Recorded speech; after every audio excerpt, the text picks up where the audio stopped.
जहांगीर ने कहा था, अगर फिरदौस बर्रुए ज़मी अस्त, हमी अस्तो हमी अस्तो हमी अस्त। दोस्तों, आए आपको आज कश्मीर की सैर पे लेके चलें। वादी नीलम कश्मीर का वो इलाका है जहाँ पे खूबसूरती जा बजा दिखाई देती है। हम इस वक्त अपर नीलम गांव में हैं, जहाँ पे हर तरफ ग्रीनरी खूबसूरती है। और जो सामने जो आप दरिया देख रहे हैं, दरिया नीलम है। और इस दरिया के बिल्कुल सामने ये जो आप गांव देख रहे हैं, ये इंडियन कश्मीर का हिस्सा है कैरन। कैरन का आधा हिस्सा पाकिस्तान में है और ये जो आप देख रहे हैं दरिया के उस तरफ, ये इंडियन कैरन है, जहाँ पे इंडिया ने कब्जा कर लिया था और अब ये इंडिया के ज़ेरे इंतज़ाम है।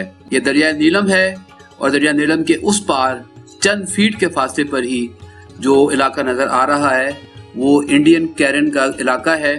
और बाज़ जगह ये इतना करीब है कि अगर आप आवाज़ दें तो आपकी आवाज़ दूसरी तरफ सुनाई देती है।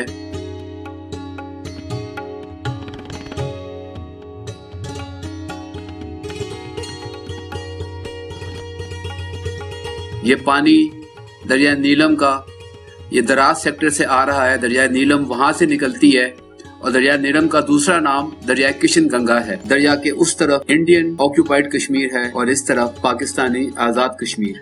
इसका खूबसूरत पानी, नीलगू पानी, जब भी आप आए तो आपको अपनी तरफ मुतवज्जो करता है।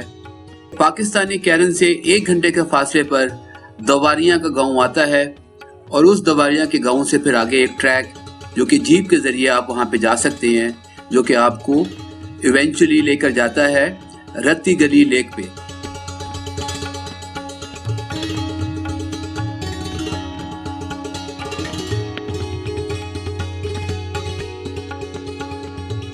अब हम आपको लेके चलते हैं रत्ती गली की तरफ।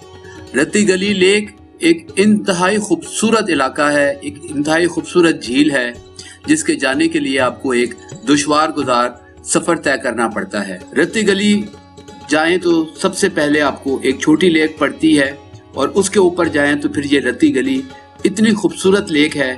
और इसके इर्द गिर्द जो ये पहाड़ हैं, इनका कलर बिल्कुल रेड है और इसी वजह से इसका नाम रत्ती गली कहा जाता है।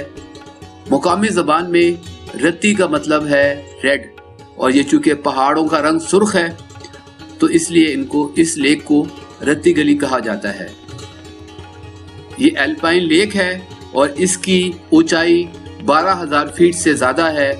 यही वजह है कि जब आप यहाँ पे जाएं तो यहाँ पे ऑक्सीजन का लेवल बहुत कम हो जाता है और आपको इसका बहुत ख्याल रखना पड़ता है। सयाहों की एक बड़ी तादाद हर साल रत्ती गली जाती है सैर करने के लिए, मगर ये इलाका साल के सिर्फ चंद महीनों में ही सफ़र के काबिल होता है, क्योंकि ये अक्टूबर से लेके और अप्रैल तक ये बर्फ़ से ढका हुआ होता है और यहाँ पे सफ़र करना आसान नहीं।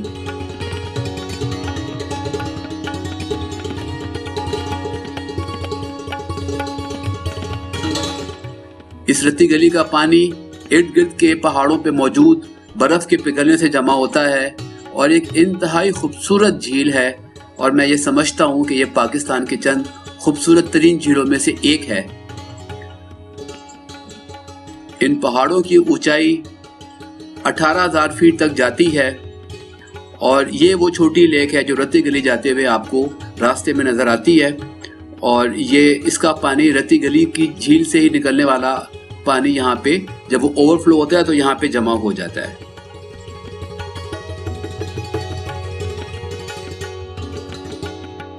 रत्ती गली के इर्द गिर्द हमने बहुत सारे लेवेंडर के फूल भी देखे।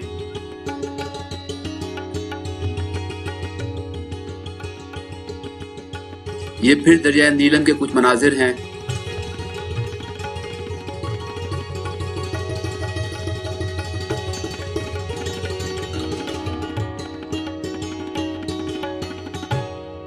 ये जगरान नाला है जो कि कुंडल शाही के पास है। इस जगह की एक और खास बात ये है कि आज से थोड़े अरसे कबल यहाँ पे मौजूद एक पुल था जिस पे उस वक्त पंजाब से गए हुए बहुत से कॉलेजों के बच्चे जमा थे और वो पुल टूट गया और बहुत जानी नुकसान उठाना पड़ा।